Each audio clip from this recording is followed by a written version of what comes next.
Buongiorno da Sicilia 24, i principali argomenti di oggi.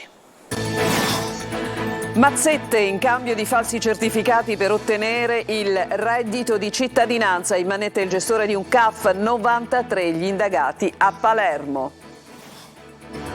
Forse una nuova gara estrema sui social, l'origine dell'episodio che ha coinvolto a Palermo 2 ragazzine di 11 e 12 anni finite in ospedale per avere ingerito candeggina, sono fuori pericolo e stanno bene. Dal gioco online all'adescamento di un tredicenne, finisce in carcere accusato di violenza sessuale uno youtuber del Trapanese da quasi 1 milione di follower. 100 euro per un funerale, arrestato per estorsione il parroco della chiesa Madre di Sortino. La comunità si divide. Ancora medici in fuga dall'ospedale San Giovanni di Dio di Agrigento, si svuota il reparto di ortopedia, i camici bianchi si dimettono e puntano alla sanità privata per ottenere maggiori guadagni. Oggi è la giornata mondiale della pasta, il piatto più amato dagli italiani è imitato all'estero. L'esportazione tocca il 50% della produzione, da Alberto Sordi a Nino Manfredi, tanti gli omaggi dal mondo del cinema. Calcio, turno infrasettimanale in Serie C, il Catania di scena, nel pomeriggio a Teramo contro il Monterosi Tuscia. L'obiettivo è bissare il successo di domenica col Taranto.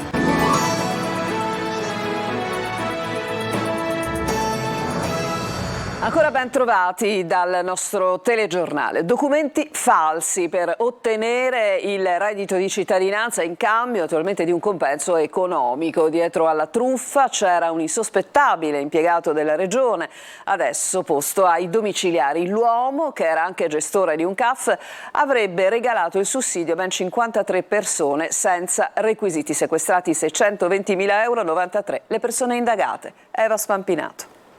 Impeccabile impiegato regionale, abile gestore delle proprie relazioni pubbliche, titolare di un CAF e truffatore. Francesco Tuttoilmondo, 47 anni, impiegato della società partecipata della regione siciliana SAS, Servizi Ausiliari Sicilia, è stato arrestato dalla Guardia di Finanza di Palermo con l'accusa di aver falsificato la documentazione per far ottenere il reddito di cittadinanza a decine di famiglie che non ne avrebbero avuto il diritto. Una truffa da oltre 620.000 euro, che per gli inquirenti sarebbero il profitto dei reati e che sono stati sequestrati insieme al suo CAF nel quartiere palermitano dell'Arenella. 93 persone sono indagate, 53 di queste avrebbero indebitamente percepito il sussidio. Come? Con i documenti falsi prodotti da tutto il mondo che, per ottenerli velocemente, oliava gli ingranaggi della burocrazia, cercava di corrompere dipendenti comunali con regali e denaro per tentare di velocizzare l'iter amministrativo per il cambio di domicilio e ottenere i certificati falsi, dichiarazioni di residenza, dichiarazioni di iscrizione anagrafica ai finitari, contratti di locazione. La truffa andava avanti ormai da mesi e la platea dei clienti era ampia. Solo la denuncia di un impiegato del comune ha consentito di svelare un meccanismo illecito ormai consolidato. Secondo le indagini, tutto il mondo, adesso ai domiciliari, riceveva per ogni pratica un adeguato compenso economico. I reati contestati sono di truffa aggravata per il conseguimento di erogazioni pubbliche, falso materiale ideologico in atto pubblico e istigazione alla corruzione. E c'è un nuovo tassello che si aggiunge al complicato puzzle che riguarda le trame, i rapporti, gli appoggi di Matteo Messina Denaro, del boss, appunto l'ex Primula Rossa, deceduto dopo 30 anni di latitanza. Il suo nome è difatti comparso anche nell'operazione antimafia Scialandro, che ha raccontato come Cosa Nostra andasse a braccetto con i politici eletti al comune di Custonaci. Il boss intervenne in occasione di un ammanco nelle casse della famiglia mafiosa di Valderice. Ci spiega tutto Laura Spanò. Tra i molteplici risvolti dell'operazione antimafia Scialandro, che ieri ha portato in carcere 17 persone, tra cui l'ex vice sindaco di Custonaci Carlo Guarano, e ai domiciliari altre 4 persone, mentre l'ex sindaco, il medico Giuseppe Morfino, è indagato a piede libero per concorso esterno in un'associazione mafiosa e turbativa d'asta, spunta anche la presenza di Matteo Messina Denaro. Il fatto emerge nel corso di una delle migliaia di conversazioni intercettate da DIA, Squadra Mobile e Carabinieri in questi 2 anni di indagini indagini. Durante la sua lunghissima latitanza, il boss Matteo Messina Denaro si sarebbe occupato anche di un ammanco nelle casse della famiglia mafiosa di Valderice, da dove erano spariti 50.000 euro frutto delle estorsioni. A Messina Denaro veniva ancora una volta riconosciuto il ruolo di boss di peso della mafia trapanese. Del resto era già successo in occasione di una diatriba all'interno della famiglia mafiosa di Marsala e Petrosino. Un suo autorevole intervento evitò una guerra di mafia. Anche a Valderice, scoprono gli investigatori, si sarebbe mosso direttamente quello con gli occhiali che quelli cercano di continuo, così lo identificano. L'intercettazione del 15 agosto 2021, a parlare tra loro sono Vito Manzo e Giuseppe Maranzano, entrambi appartenenti alla cosca di Valderice ed entrambi finiti in carcere. Di quel furto venne accusato dagli altri componenti il clan Francesco Todaro, definito ucciadiatore, il tragediatore, e pertanto ritenuto non idoneo alla guida della famiglia. Il boss latitante avrebbe scritto una lettera affidandola al cognato Gutatauro con un ordine perentorio: mettetevi in riga. In seguito quella missiva, Francesco Todaro, racconta ancora Manzo, sarebbe stato condotto in un villino abbandonato a Pizzolungo dove venne picchiato. Sempre secondo quanto racconta Manzo, Todaro si sarebbe difeso accusando dell'ammanco i sammitesi. C'è poi un'altra intercettazione datata 1 settembre 2021. A parlare sono sempre Maranzano e Manzo. Quest'ultimo racconta di un incontro avuto con il latitante in una grotta, a testimonianza della sua affidabilità e della fiducia nutrita in lui dai vertici di Cosa Nostra. E questo l'ultimo mistero sul quale la Procura di Palermo, che ha coordinato anche questa inchiesta antimafia, sta indagando a proposito della trentennale latitanza del defunto Matteo Messina Denaro. E c'è forse una challenge, una gara estrema sui social all'origine dell'episodio che ha coinvolto a Palermo due ragazzine di 11 e 12 anni, finite entrambe in ospedale per aver ingerito candeggina. Sono comunque fuori pericolo e stanno bene. Simona Mazzone. Stanno bene e sono fuori pericolo le due ragazzine di 11 e 12 anni che lunedì scorso sono arrivate in momenti diversi al pronto soccorso di Cristina di Palermo. Entrambe sono finite in ospedale per avere ingerito una piccola quantità di candeggina. Ad insospettire i medici del pronto soccorso è stata infatti la coincidenza sulla sostanza ingerita. Mentre una delle due l'avrebbe bevuta all'interno della scuola che frequenta, l'altra in un casolare periferico. E in due diversi comuni del Palermitano, una a San Giuseppe Iato, l'altra a San Cipirello. Motivo per cui, mentre le ragazzine si trovavano ancora ricoverate, sono stati chiamati i carabinieri. Adesso entrambe si trovano al reparto di neuropsichiatria, non hanno lesioni gastriche e i medici le stanno curando anche sotto il profilo psicologico, come riferisce il direttore del pronto soccorso pediatrico Domenico Cipolla. Le indagini si sono subito concentrate sul cerchio di amicizie e soprattutto sui cellulari utilizzati dalle due. La prima ipotesi, ancora la più accreditata dagli inquirenti, è che dietro il gesto ci sia una challenge, una sfida tra adolescenti che spesso viene lanciata da ignoti su un canale social e recepita dai giovanissimi che seguono le istruzioni. Sfide estreme che a volte purtroppo hanno portato alla morte di adolescenti che con troppa superficialità e spinti dalla voglia di osare si imbattono in azioni pericolose e a volte letali. Sull'episodio stanno indagando i carabinieri della compagnia di Monreale. Finisce in carcere per violenza sessuale nei confronti di un tredicenne, un noto youtuber siciliano del Trapanese, seguito da quasi 1 milione di utenti nella rete. Il servizio, lo sentiamo, è di Laura Spanò. È finito in carcere con accuse pesantissime il noto youtuber trapanese Favarigna, il giovane youtuber seguito da quasi 1 milione di utenti della rete. La notizia ha subito fatto il giro del web. Su di lui accuse pesantissime: violenza sessuale nei confronti di un tredicenne, molestie e minacce nei confronti del ragazzino della mamma. Favarigna è stato arrestato stamane dagli investigatori della squadra mobile di Rimini. L'indagine è coordinata dal sostituto procuratore Davide Ercolani. Questa mattina gli agenti della questura di Rimini hanno notificato all'indagato un'ordinanza di custodia cautelare in carcere emessa dal GIP riminese Manuel Bianchi. Lo youtuber sarebbe accusato di aver adescato online il tredicenne con più condotte nel tempo, di averlo manipolato fino a compiere atti sessuali e lo avrebbe anche minacciato di morte, arrivando pure a molestarne e minacciarne la mamma. L'indagato è difeso dall'avvocato Gaetano Vivona del Foro di Trapani. In mattinata c'è stata la perquisizione e il sequestro di materiale in casa dello youtuber. Stanno effettuando delle perquisizioni e sequestrando del materiale nella disponibilità del mio assistito, ha detto assistito Gaetano Vivone. Il mio assistito sarà poi accompagnato in carcere a Trapani e qui avverrà l'interrogatorio di garanzia. Il giovane 21enne avrebbe agganciato il tredicenne di cui avrebbe abusato in una chat di gioco online della PlayStation. Secondo le indagini degli investigatori della Mobile, la loro amicizia era poi passata nelle chat di una piattaforma dedicata ai giocatori e infine era arrivata nelle conversazioni private. Sempre secondo le indagini, lo youtuber aveva attirato l'attenzione del ragazzino usando i protagonisti di un gioco online, poi si era fatto pressante fino al punto di andare a Rimini, dove è rimasto una settimana, e incontrarlo dal vivo.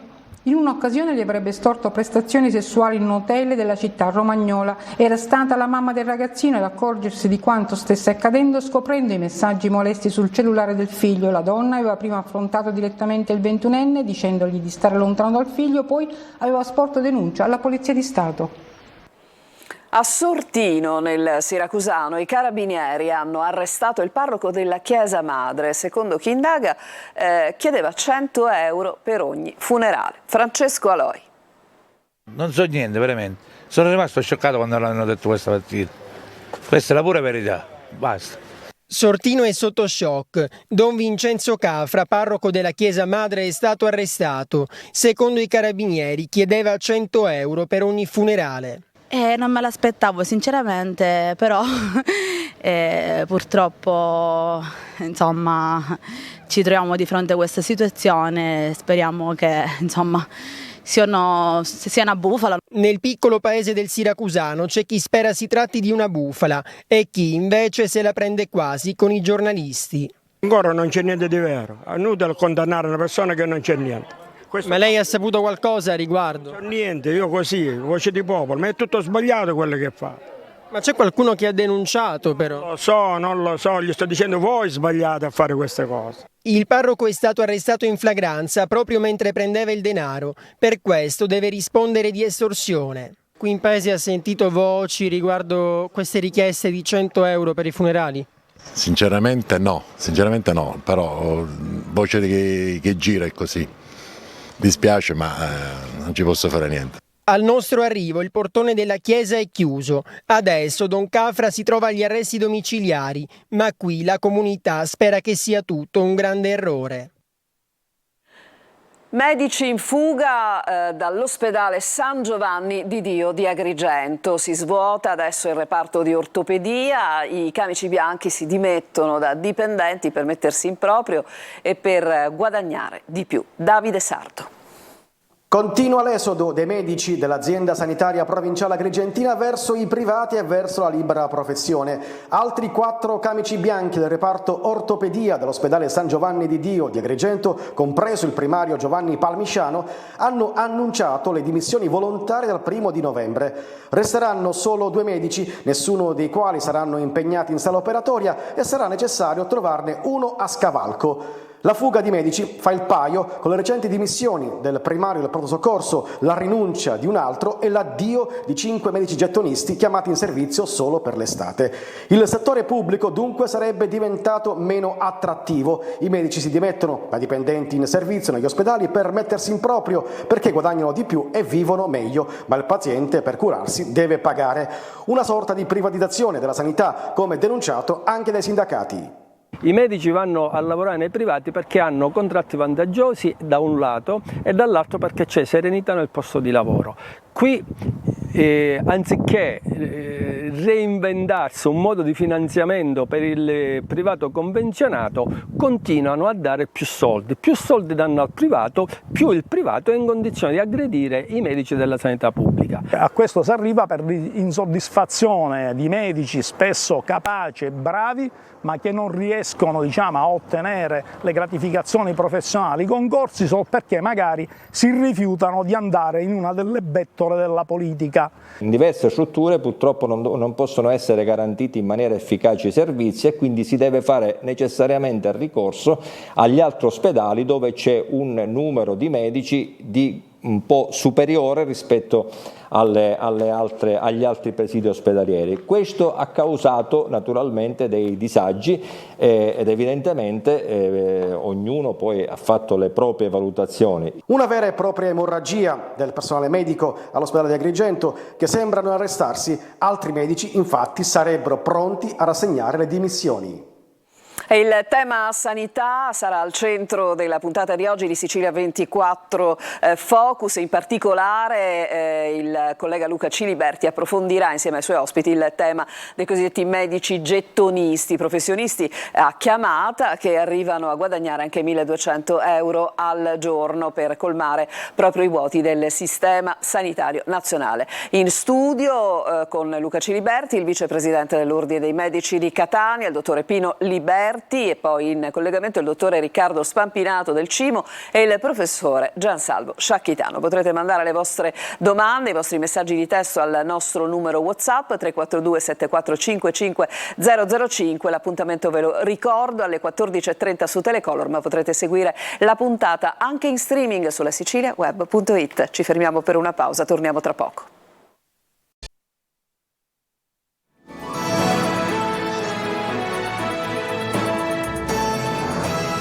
Seconda parte di Sicilia 24 a Catania, quando la spazzatura sommerge pure le scuole. Esasperata la preside dell'Istituto Pestalozzi, ha raccolto il suo sfogo per noi il collega Teonino De Mana. Arriva fin dentro le aule dell'Istituto Pestalozzi l'odore nauseabondo della spazzatura, per non parlare dei ratti che si aggirano nel cortile e degli insetti che volano ovunque. È davvero imbarazzante la scena che si presenta sul viale Giovanni da Verrazzano, nel quartiere Villaggio Sant'Agata, dove anche la scuola fa i conti con le discariche abusive che offendono decoro e dignità. Suonano come una beffa persino i cartelli che invitano a non gettare la spazzatura, tanto da queste parti Sacchetto Selvaggio colpisce in maniera inesorabile. È esasperata Elena Di Blasi, dirigente scolastico che ogni giorno è costretta a fronteggiare un'emergenza senza fine. Al di qua del muro ci sono i bambini del quartiere e non è giusto farli crescere in un ambiente non salubre. Rischio igienico-sanitario e soprattutto all'entrata e all'uscita è un pericolo, anche perché il marciapiede è praticamente off limits. Sono presenti spesso i ratti, non i topini di campagna, i ratti. Vi assicuro che non è una situazione semplice da gestire e non ci lascia assolutamente sereni. Gli fa eco un insegnante che non sa darsi pace, specie quando deve spiegare ai ragazzi cosa significa rispetto dell'ambiente. Noi abbiamo cercato di sensibilizzare proprio i bambini, abbiamo messo qui dei cartelli, non buttate la spazzatura, siamo dei bambini, fateci respirare, aria pulita, dei cartelli che abbiamo messo qua ma nessuno li ha notati. Scene di ordinario degrado in piazza Anna Magnani, dove oltre ai rifiuti si notano ricambi di auto, batterie che ancora bruciano ed enormi filtri dell'aria, mentre in via Barcellona, zona Tondicello della Playa, la sede stradale è ristretta da una discarica abusiva a cielo aperto. Ben visibili pezzi di auto e guaine, residuo degli immancabili furti di metalli.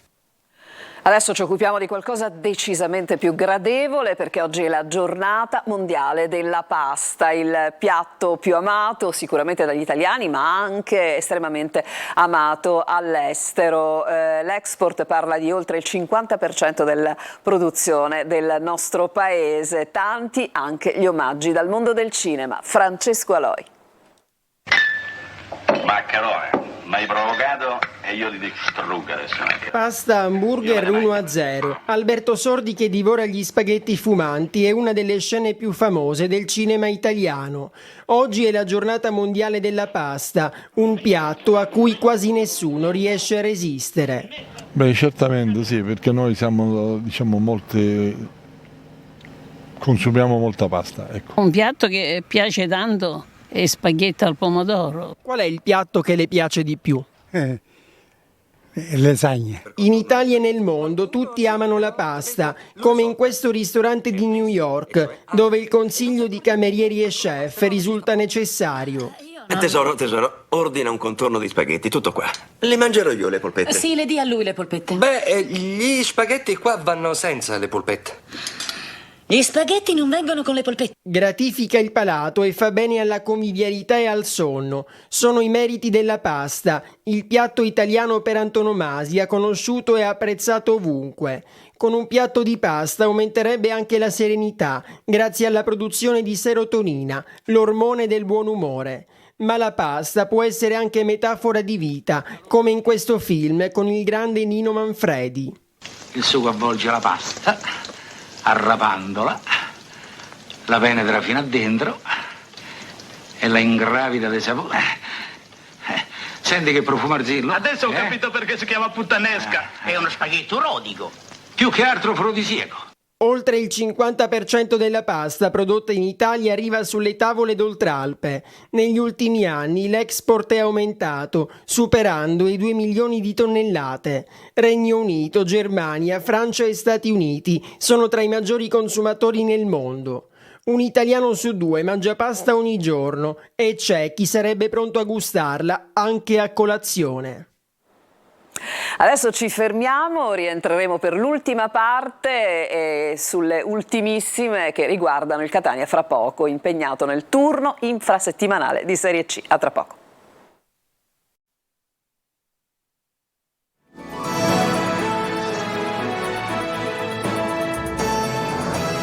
Il calcio in chiusura del nostro telegiornale con il turno infrasettimanale di Serie C che vede il Catania impegnato a Teramo nel pomeriggio contro il Monterosi Tuscia. L'obiettivo è naturalmente bissare il successo di domenica contro il Taranto. Ci dice tutto Marco Carli.